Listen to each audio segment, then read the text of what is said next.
Pak Presiden, Pak Jokowi, ini menteri-menteri yang sudah mulai menyibukkan dengan agenda di luar pemerintahan. Ini harusnya diresapel aja, Pak. Ganti saja ini. Sudah biarkan mereka fokus saja ngurusin percapresan gitu. Sedangkan yang Anda pilih sebagai menteri untuk menggantikan mereka ini yang fokus.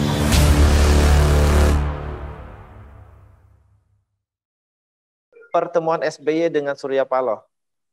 Sinyalemen apakah? Nah, ini nih. Ini kayaknya agak menarik juga ya, bahwa pasti ini kalau udah menjelang semakin dekat kepada pemilu itu biasanya hal-hal yang semacam ini akan ditafsirkan secara politis ya. Nah, ada komentar, Pak Bang Matur?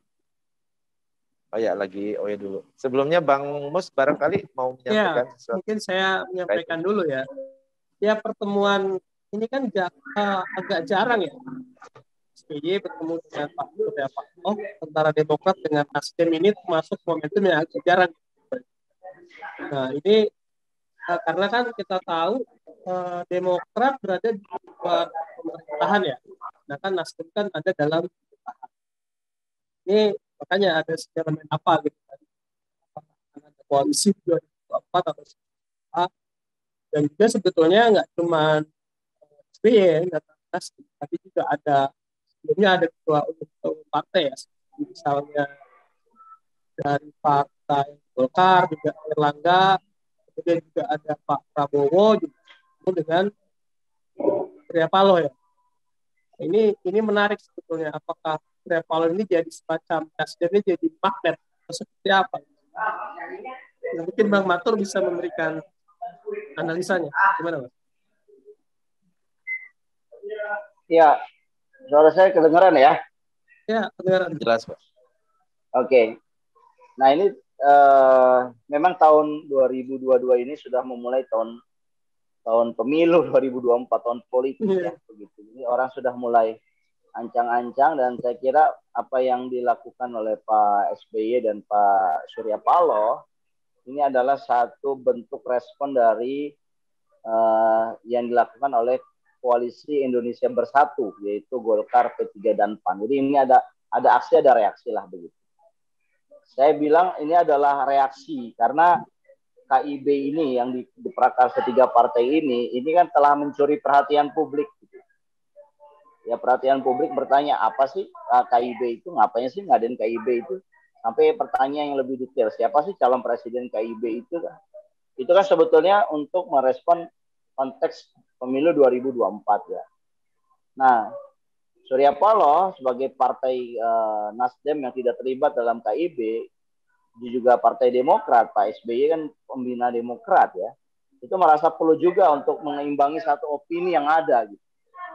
Jadi saya kira apa yang dilakukan oleh Pak SBY dan Surya Paloh ini dalam konteks politik adalah hal yang wajar, dan ini dalam rangka juga mencuri perhatian publik ya, biar publik tidak hanya fokus kepada isu KIB saja, tetapi publik juga bisa ada alternatif lain gitu. Karena KIB ini kan belum punya calon kandidat, dan mereka sedang menjajaki, dan tentunya Demokrat dan Nasdem juga berharap bisa memiliki kandidat yang lain yang didukung oleh mereka sendiri, yang kemudian mereka tidak membedakan mereka bahwa mereka bukan bagian dari KIB.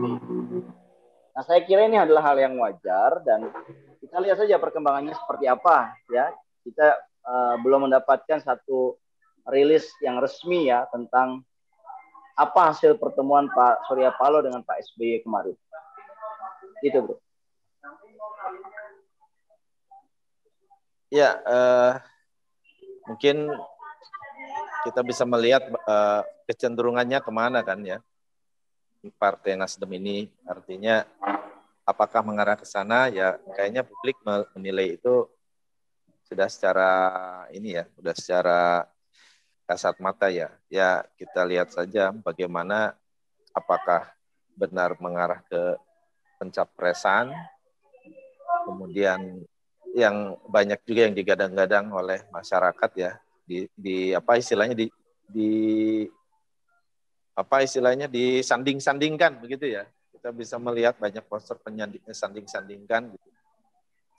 Seperti poster Anies disandingkan dengan AHY ya, kemudian Anies disandingkan dengan Puan juga pada saat Formula E kemarin ya, gitu. Itu kan ada poster juga.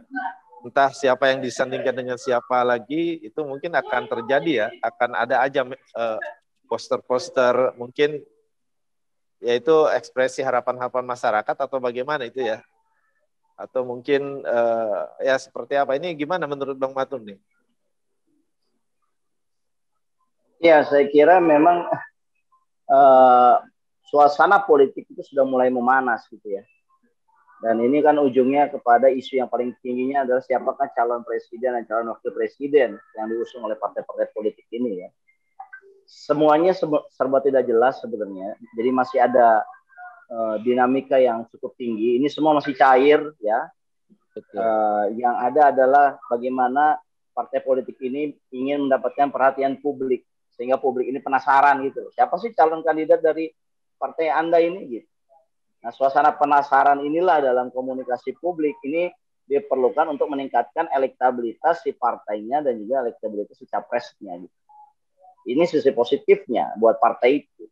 Tapi sisi negatifnya adalah buat masyarakat ini kegaduhan ini terlalu awal.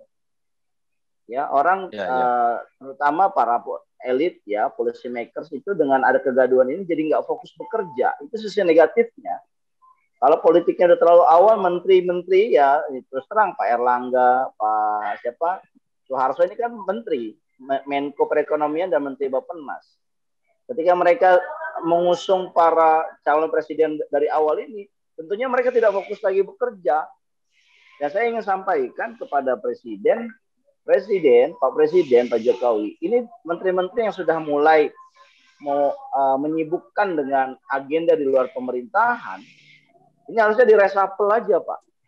Ganti saja ini. Sudah biarkan mereka fokus saja ngurusin percapresan gitu.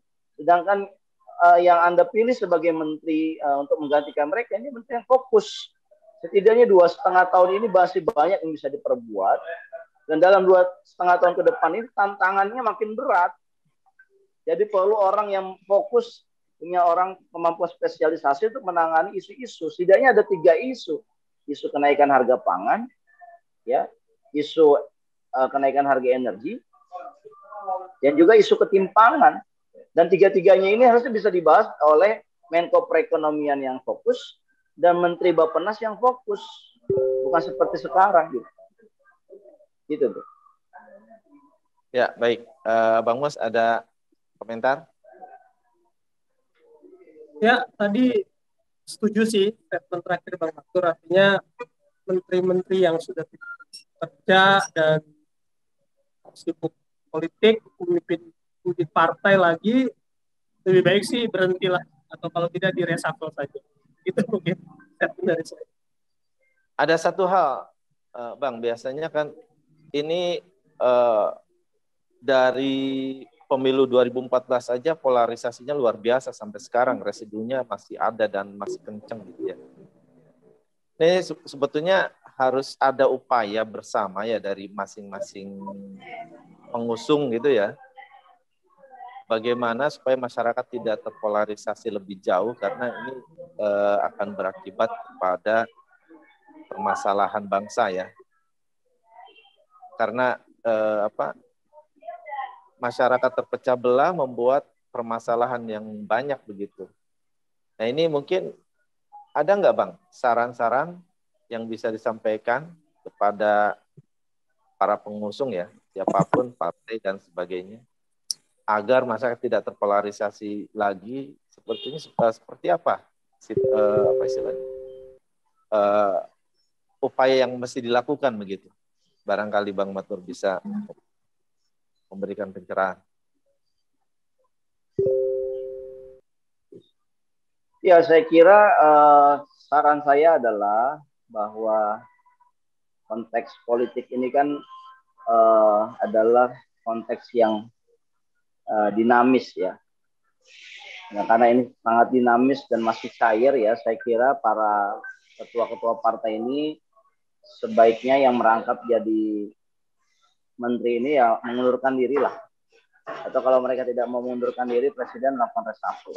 Biar mereka fokus saja untuk mengurus masalah perhelatan politik ya 2024.